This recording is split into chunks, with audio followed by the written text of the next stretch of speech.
Also, for my own knowledge, is it a bi plus or is it like what is the language surrounding that? Is it Yeah, like you bi got it. plus? Yeah, yeah. Great. Bisexual plus or bi plus are both great. Awesome. Thank Yeah, you. absolutely. Okay. I believe we are live and Yeah. good to go. Yeah. Um, I hope that it is on um, the correct site and not like from me personally. If not, we'll do some switching and go from there. Well, then, hey, Sarah's friends, if that's the Great, case. right. Yeah. Hey, Sarah's friends. Um, Fantastic. All right. Welcome to our July Q&A talk. My name is Sarah Hopkins, and I am one of Project Q&A's board members, and I'm so excited to be here hosting tonight's event. These Q&A talks connect rural parents and caregivers of LGBTQIA plus youth with the resources they need to ensure their kids grow up safe and authentically. These Q&A talks are an initiative of Project Q&A and are made possible by grants from the Independence Area Community Chest. And here's a mouthful, the American Librarian Association's Libraries Transform Communities focus on rural and small library grant in partnership with the Independence Public Library. Tonight, we are pleased to have Belle Haggett Silverman from the Bisexual Resource Center, BRC, and just want to quickly give a little introduction of her. Jessica, Belle to her friends, is a nonprofit professional passionate about leaving her communities better than she found them. Her career started in ecology, where she discovered her love for categorizing invertebrates. She has developed expertise in a broad range of nonprofit management at a variety of organizations, both big and small. She loves creepy crawlies, food, music, and lives with her partner and her dog Rosie. She loves hearing stories about the BRC or how the BRC has impacted the BI Plus community that has nourished her whole life and contributing to her nonprofit know-how. So please, everyone, give a warm welcome to Miss Belle. Hey, y'all. It's really great to meet you. I am going to share my screen in just a second here. And it's so funny when hearing your own bio spoken back to you, like different things stand out. Like I love that I'm on brand with bugs on me and bugs Right? behind me, just in case that wasn't part of what you knew me for already. Perfect. Okay. Sarah, can you let me know that you can see my screen okay? Yep. Fantastic. Thanks so much. And I'll get right into it. But thank you so much for having me this evening, this afternoon. It's such a joy to be with you all. If you're watching on Facebook, I'd love to hear from some folks either in the comments or if you want to pop into the Zoom. Where are you calling in from? If you have any questions that you're hoping will be addressed, definitely, here for you and so appreciate your time and attention on this topic. It is something so important to our community, and just by being here and by listening and by learning, you are making a difference in the world. So I really appreciate your time here this afternoon, this evening.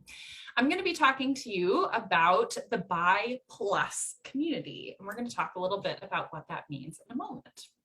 But our goals today are to learn a little bit about bisexuality and bi plus identities. We're going to go through some common myths and facts about the bi plus community. We're going to talk a little bit about what it looks like to sustain really healthy bi plus identity. And then we're going to have lots of time to answer any questions that might come up. So I am here from the Bisexual Resource Center. I'm the president of the board of directors, that organization. We were founded in 1985 to support bisexual people. We are an organization that has historically been located out of the Boston area, but we have board members that span all over the country right now. We're a grassroots volunteer-led organization.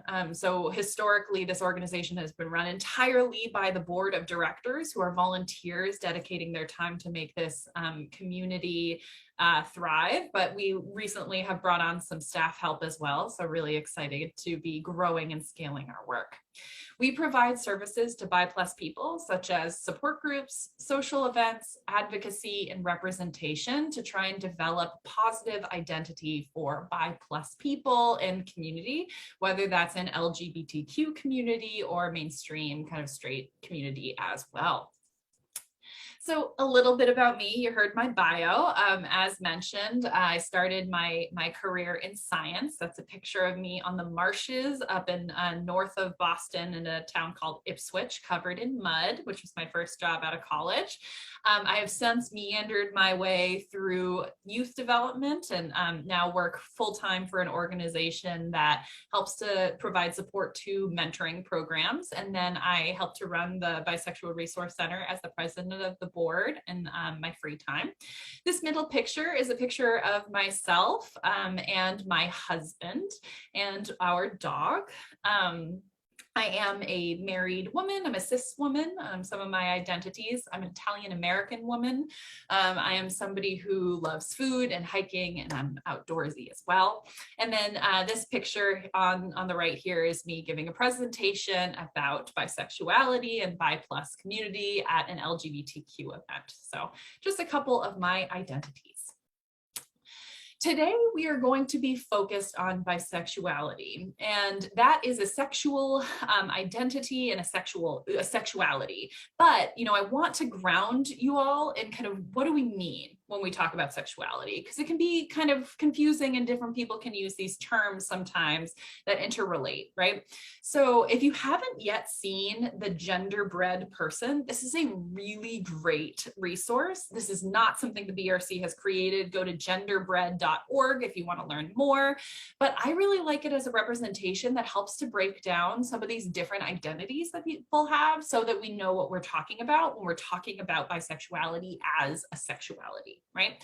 So there are a lot of different ways that folks can kind of talk about their body, their mind, and themselves. One is anatomical sex, right? That's when we're talking about the chromosomes that you were born with, your genetics, and therefore kind of what is happening in your body. That is one aspect that somebody is born with and that, you know, you live with. But that there's also intersecting with that your gender identity. And so, you know, there's kind of what's in your pants and what's in your cells, but then there's also what's in your brain and what's in your heart, right? Who are you? And that's what we're talking about when we're talking about gender identity. And so that's, you know, are you a man or a woman or maybe another gender like non-binary? And I'm sure y'all are getting some, you know, really great information from other speakers on the very many gender identities. That's one aspect of a person. There's also gender expression, right? How do you express that? Are you very feminine? Are you very masculine? You know, do you like to portray yourself in this like manly man role or maybe something more androgynous, right? So you have kind of all these aspects of gender and sex from what's in your cells, what's in your heart, and then what you decide to show to people and kind of how you express yourself. That's kind of on that gender side. We're going to be talking a lot about sexuality, which has to do with who you are attracted to. And that attraction can be romantic attraction, kind of sexual attraction, lust, or even, you know, some folks also think about other types of attraction, like, you know, more platonic attraction. But all of those things can kind of be in that realm of sexuality.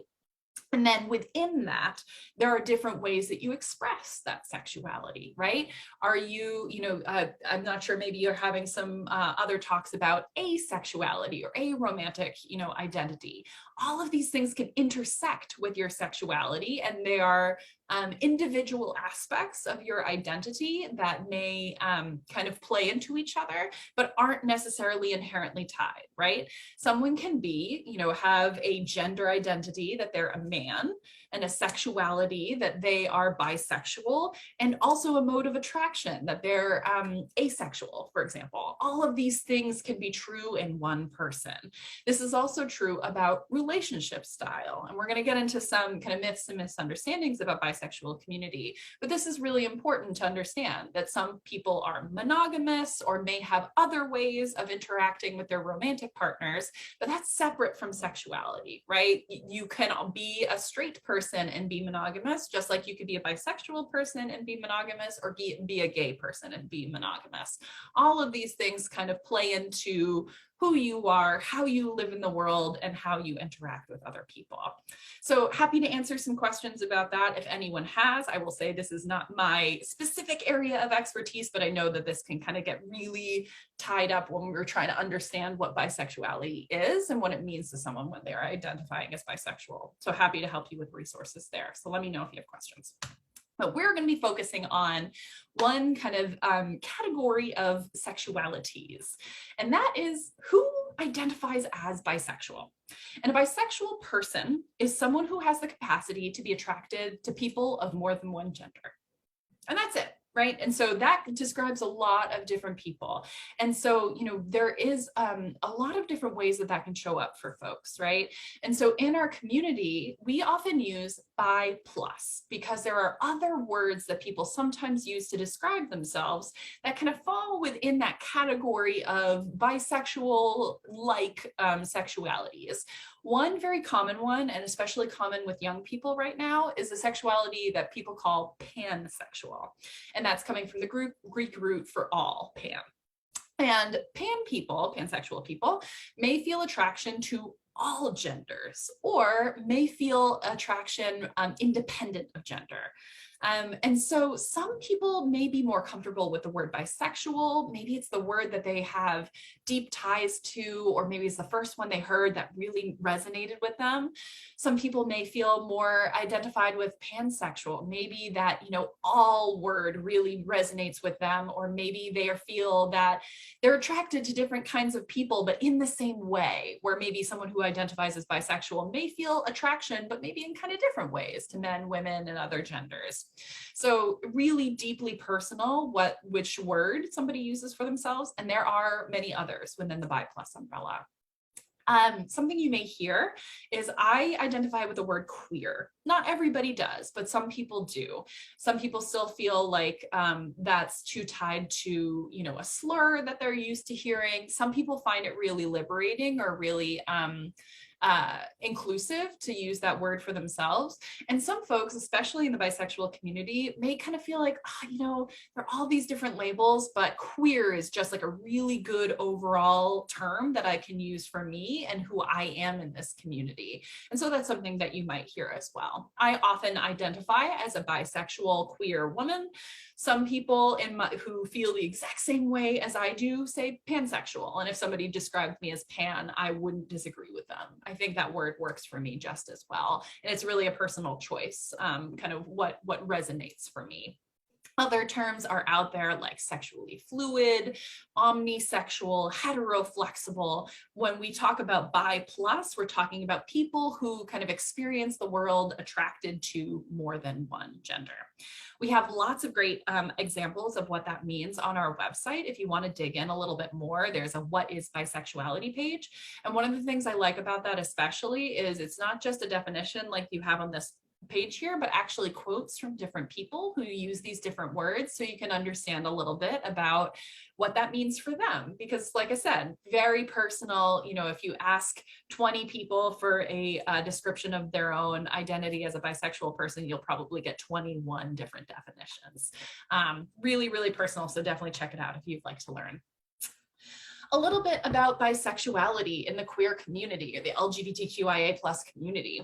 One important thing to know is that most of us are bi. 54.6% of people who identify as LGBTQ in the United States identify as bisexual. So while you may not know it, if you know some people who identify as LGBTQ,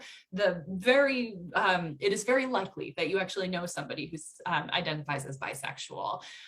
This is from Gallup data in 2020, and the trend only keeps continuing to go up, where more and more folks identify as bisexual. And this can be seen when you break it down by generation, especially. I am a millennial, and we kind of feel like there's a lot of bisexual people among millennials, but when you look at Gen Z, they're blowing us out of the water. The young people are increasingly identifying with bi, pan, and other similar terms. And again, this is, describing their sexuality in particular. And so the world is kind of trending this way. And so it's going to be really important that we build a community that is welcoming to bi plus people, especially bi plus young people who are looking for support and affirmation. So with that, I want to get into some myths and misunderstandings about bi people, because they're out there. They're definitely something that you'll hear. And one really common one, especially when talking to bisexual young people, is, isn't bisexuality a phase?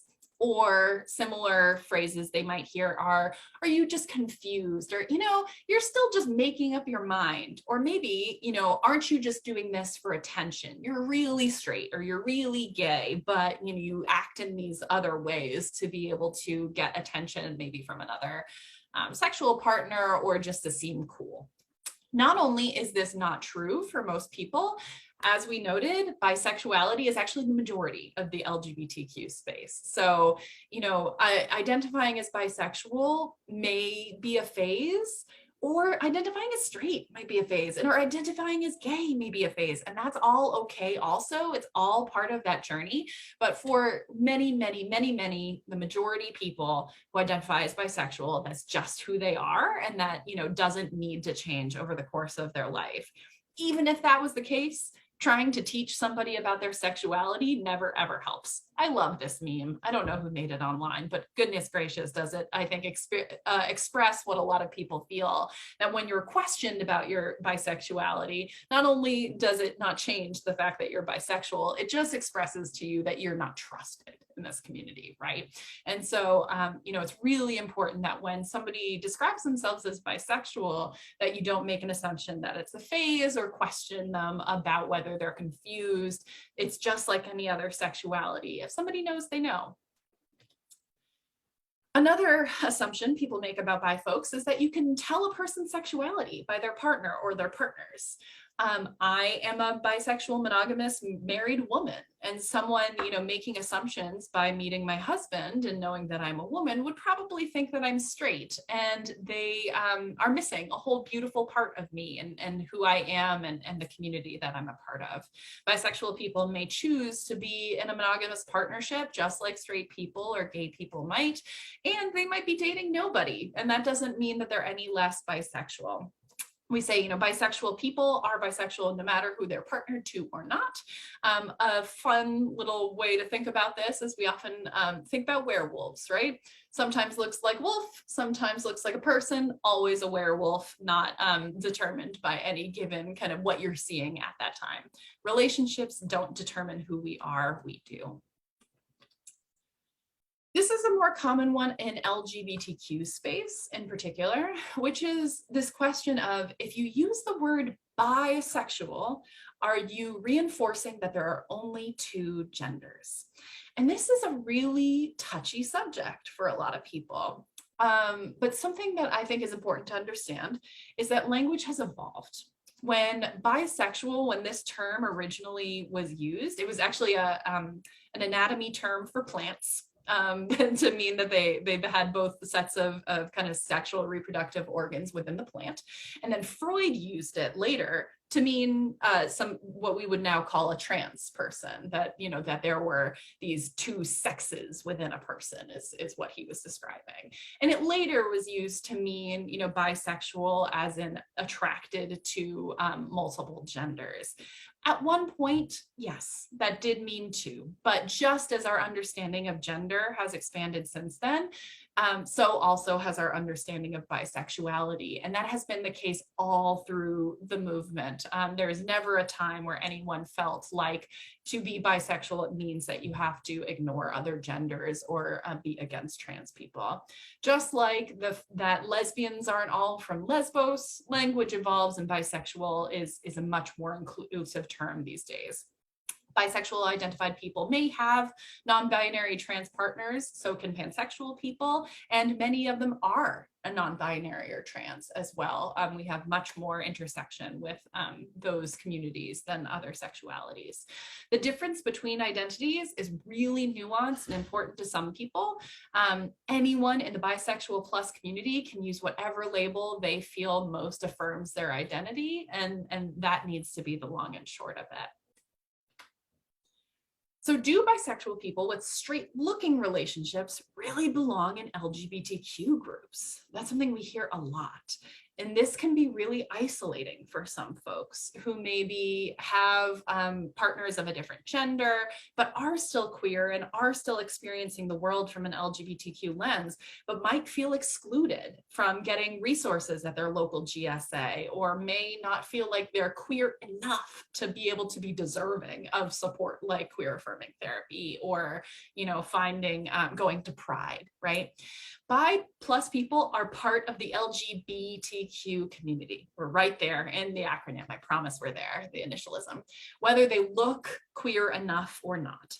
Bi plus people need that same love and support that other LGBTQ people need, and sometimes more so than ever because they may feel invisible or lost or misunderstood in their community. A bi plus person belongs, but may need that extra encouragement to say, hey, you actually are welcome here. So it's something to think about when you're interacting with bi plus young people. We're going to get into some statistics talking about kind of factors that impact the bi plus community. And I just want to give you a heads up that we're going to be talking about some heavier subjects for the next couple minutes. So take care of yourself, however you need to take care of yourself. So we use a couple words to talk about some of the factors that impact bi wellness that we've kind of talked about a little bit over the last couple slides, which includes bi antagonism.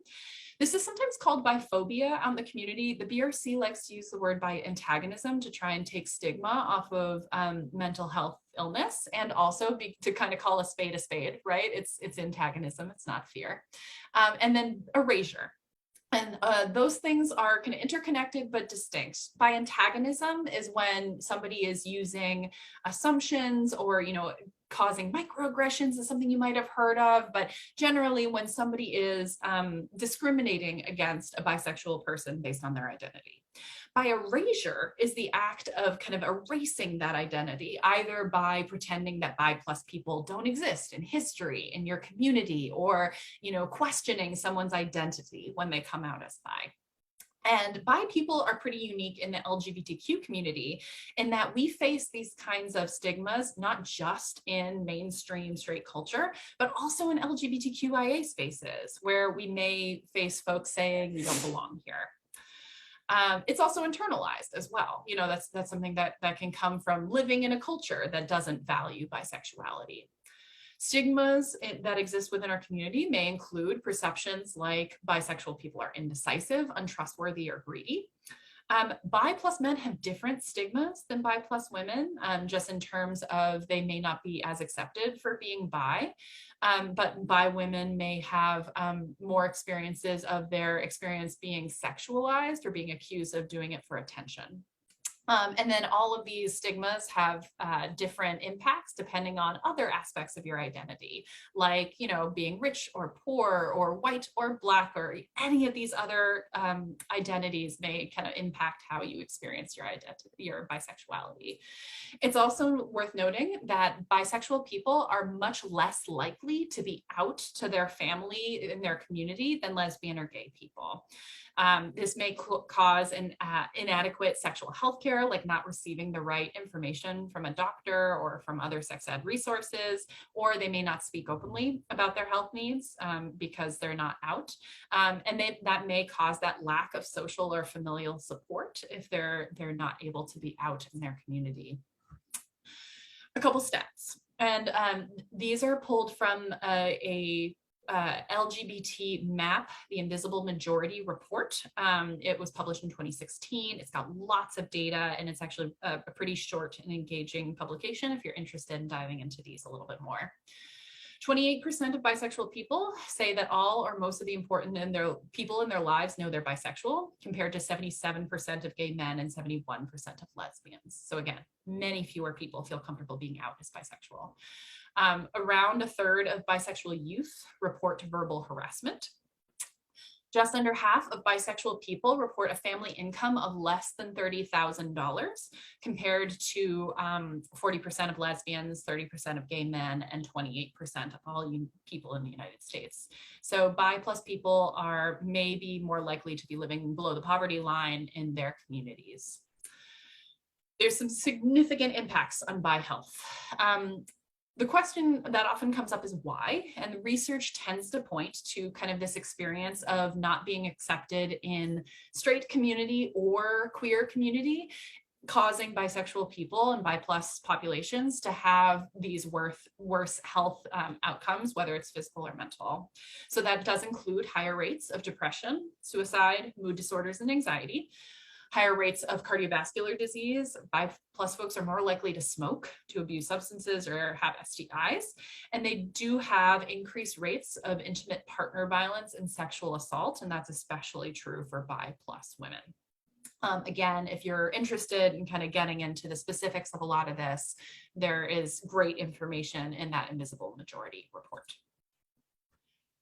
I know that's hard to take in, so I want to invite you to take a deep breath and center ourselves a little bit in our community before moving on. But definitely let me know if you have questions about some of these stats, which we share in the spirit of being aware of, who is bi in your community and what kind of support they need, as well as the young people in your lives and what kind of support they might need, given kind of the community trends. So to combat some of kind of these disparities, one of the ways that the BRC goes about trying to make change is centering joy. We really believe that being bisexual is wonderful, and we don't need to be grounded only in, these disparities while we fight for justice. And we do that by making sure that we're providing solution, celebrating community successes, really embracing everyone who's in this bi plus umbrella, no matter what identities they come with, or the different ways that shows up for them, and partnering really broadly, whether it's with organizations like these, to be able to get the word out and make sure that we're all working together. So I wanted to share a couple examples with you about some of the different ways that we've been able to do that. It is important to share information about these disparities, right? This is from our monthly annual campaign that is in March. That's Bi Health Month. And we do share statistics about, some of the health disparities that we just talked about. But we also make sure to celebrate all the cool stuff that's happening in our community. And we think that this is really important because we don't want people to feel badly about being bisexual or feel like, they're pathologized or otherwise just, really feeling like the community is not welcoming to them. We want people to feel joy in who they are and be able to enjoy being part of the LGBTQIA community and the bi plus community more broadly. So we do this a couple ways. This is an example of one of the events that are coming up actually this September. There's Celebrate Bisexuality Day. Take a look around your area. Some organizations will do virtual or in-person celebrations for Celebrate Bisexuality Day, just to give folks a place to feel good about who they are and connect with other people who understand what that's like. We also do poetry nights. We've been doing this since the pandemic online as well, for folks of all ages to be able to share their experience or just their art as a bi plus person. We also do an annual house party, again, a mix of online and in person over the last couple of years. That helps us to raise money for our organization, but also gives folks a really great way to dress up, have fun, and not make it always about kind of just the activism, but also just celebrating being together. We also make sure to show up at as many Pride marches as we can. This is really important for the bi plus community because a lot of Pride celebrations don't have any bi plus representation, which is pretty shocking given that we're over 50% of the community, but there are very few specific organizations for bi plus community. And so when we show up at these Pride celebrations, we often get folks flooding our table looking for bi flags and information about bisexuality.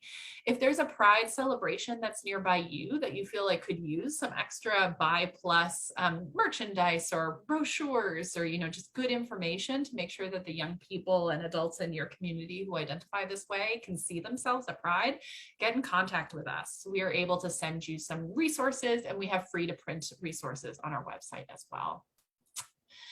We also run support groups.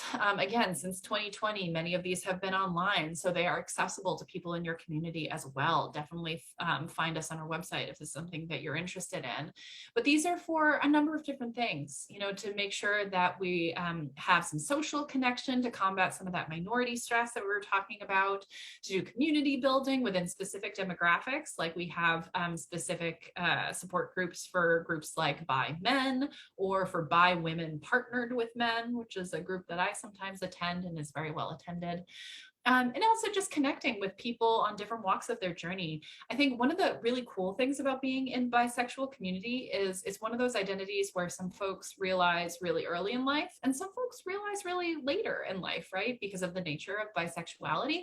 And so we've got folks who are of all ages and all genders and kind of all different walks of life coming to these support groups to just be able to be together with other people who feel like them. And it's a really lovely space to be in. It's unusual to find intergenerational space where younger people and older people can speak to each other and kind of be on the same playing field. And I think that's a really valuable thing. Some common discussion topics that come up at our support groups include, coming out struggles. How do you come out to your family, friends, maybe the workplace? And will people believe you when you come out? Some folks feel like they have to come out over and over and over again because people just kind of either forget or don't believe that somebody's really bisexual. Dating also, and kind of navigating stigmas with people who, you may be interested in dating, but maybe they don't believe what you say about your own identity. As we talked about, bi erasure.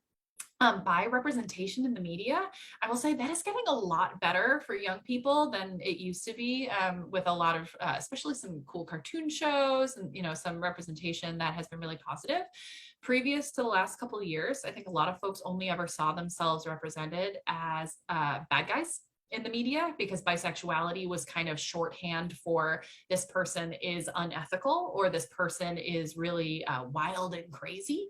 And so it's been really positive to start seeing a couple characters who are bisexual and just like normal people, or even maybe the main characters of a show, which was really unusual and has huge impact on somebody seeing themselves in their culture and in their community. And then also, as we discussed, labels, bisexual, pansexual, queer, fluid, there are all these labels that people have access to. And that's something that folks often want to explore in the comfort of a place where other people can kind of understand what they're going through.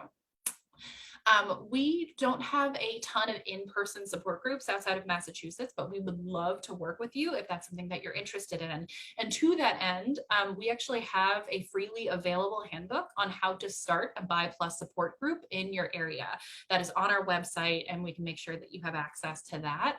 Was put together with the intent to make sure that wherever you are, and if you're working with us or not, that you've got access to kind of the learnings that we've had over our more than 30 years of running these groups and making sure that you've got that leg up. And then, just wanted to round this out with a couple ways to be an ally to Bi+ people in your life. One is just to continue to educate yourself, right? Labels can change, and the way that we talk about this can change, but more than anything, there's just so much myth and misunderstanding about bisexuality that I know I grew up with. I imagine you probably did as well. And so just doing the work to get yourself educated and start to see things in a little bit of a different light is something that really does make a big difference. Another thing is just to shut down Bi+ antagonistic jokes, right? Sometimes folks are telling jokes about, what it means to be bisexual or being bisexual being like a funny or unethical thing. And that is something that you can say like, hey, actually, that's not cool, right? And it doesn't take a lot, but, just that little bit of courage, I think, can really change how maybe a young person in your life who's nearby can understand themselves as not the butt of the joke, but a whole person who deserves value. Advocate for Bi+ inclusion in LGBTQ spaces. A lot of the young people in your lives and the bi adults around you may not feel comfortable at their local GSA if it's all about gay, gay, gay, gay, gay, and they don't also see kind of that Bi+ inclusion. So if you're a parent or you're maybe participating in Pride or otherwise getting involved in this community, do ask the question, hey, what are we doing to make sure that bisexual people feel welcome? You'd be surprised.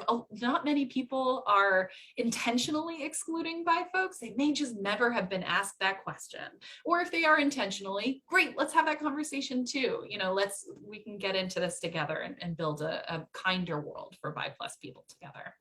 And then another thing, if you are so moved, do donate to bi plus organizations, not just the bisexual race, the BRC. There are other orgs like Still Bisexual, the Visibility Impact Fund, which is a giving circle you can participate in, the Bisexual Organizing Project. There's one in Chicago, there's one in California. Wherever you are, there's likely a Bi Georgia and Bi Milwaukee. There are great organizations, and we receive less than 1% of funding that goes to the LGBTQ community, despite being over 50% of the community. So if you have a couple of bucks to give and are interested in kind of getting the word out, I promise your contributions make a big difference for kind of these scrappy organizations trying to do a little good in the world. So all questions are welcome. And I will say, questions about me are okay. And I'll let you know what I'm comfortable answering. So go ahead and just ask the question and we'll figure it out together, or about bi plus community or kind of the needs of our community. But just to help you get thinking a little bit, a couple things that I'd love to hear from you are, is there anything that surprised you? What do you think maybe that some of your colleagues, community, or family might struggle with? Like what might not click with other people in your community? And just what else do you want to know? But any and all questions are definitely welcome. And even if you don't have any questions and just kind of took this all in, again, I just really want to thank you for making the time and for listening. Definitely don't hesitate to reach out to us at brc@biresource.org, or just go to our website for more information. We're here for you for whatever questions you have, whenever you have them. Belle, thank you so much. That was amazing. I am so appreciative for the time as well as the information. While we are seeing if anybody has any questions, there's some technical difficulties, but we figured it out on the end. So like if we need to come back to you with questions, we can field them from the audience, whether they want to put it on Facebook or get in touch with you directly. Happy to channel anything that does come in after the fact. Perfect. But something that I really appreciated was the point of the evolution of language. Your notion of like bi meaning to implicitly just because of the language, and kind of like thinking about what that means and how language just evolves depending on like who is speaking and like in what context and things like that. So that's absolutely. what surprised me, and I really appreciated that. Yeah, and it's so different for so many different people, right? For some folks, they think about that bi as genders like myself and unlike myself. That is kind of that dichotomy. For some folks, it's just two or more, right? And sure. so, some folks might say, I am really attracted to women and non-binary people, and that's the way that I'm attracted, and therefore I identify as bisexual. Or I'm attracted all across the spectrum, but it matters to me that I'm attached to this word, or this word feels inclusive enough to me, and so therefore I identify this way. And who knows, in the future, we might have even more ways to identify, or, different ways that we think about gender and sexuality. So it's cool to be able to be part of this movement, and to have the young people also who are helping to push this kind of identifiers past the binary forward. It's, we get a lot of energy from young people who see this just in such a different light, I think, than anyone in my generation or previous generations as well. Yeah, absolutely. I think that's something that I've observed as well, just like with my work with Project and just life in general, and like being around bigger communities. I like grew up in Nebraska and then was like lived in New York City. So like the change and just what is physically around is also really helpful in terms of just like awareness and breaking the kind of notion of that there is an either or, and not just like a really great spectrum Yeah. and nuance. There's a So lot of great ways to be. yeah, exactly. Um, what are you able to send me through the chat that we've got through any like links, additional links? I put the genderbread on there and I put the resource center's like official website, but if there's any others that you mentioned in your talk, whether that's the Yeah. brochure directly or Yes. um, any other recommendations or donate like the other organizations you were talking about. Yeah, absolutely. Definitely to get there, I would definitely search bisexual and your specific community and see who pops up. But if Sure. not, lots of great community groups. We have on our website kind of a community drop down where you can Cool. find folks local to you. I would love to send the What is Bisexuality link, which is loaded Yes. now.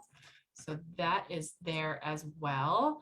And maybe the LGBTQ Invisible Majority Report, which I can send also here, which is a great resource. Sure. And what do you think? Maybe one more, just Yeah. the starting it, or the four allies. How about the four allies page? Perfect. Maybe what a lot of folks are looking for. And I will say, I answer a lot of the emails that comes into the BRC and the maybe number one category of email that I get to answer is, hi, I am a parent or a mentor or an aunt or otherwise involved in some young person's life. They just Hmm. came out to me as bisexual. Now what? What do I Amazing. do? We are so here for you. So if that is you and you've got questions about how you can be there for that young person, first of all, thank you, because I know because you're emailing, that means that you care. And I'm so, so appreciative of that. And I promise you, there's no question that you have that you're feeling weird about that I haven't already answered. So definitely come on and come have some conversation and we'd be delighted to chat with you. That's amazing. Thank you so much for that. And I'm just like giggling a little bit at how on brand you are, both with like your interests and the website itself, the B and Yes.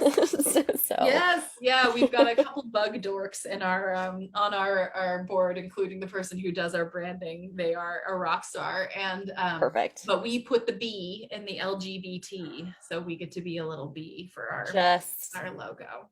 beautiful. Yeah, we That's so like it great. too because it's where so much of what we do is about community, and so we get to talk about our hive. Oh, And love it. think about how we care for each other. We love the bee as a symbol of kind of our spirit.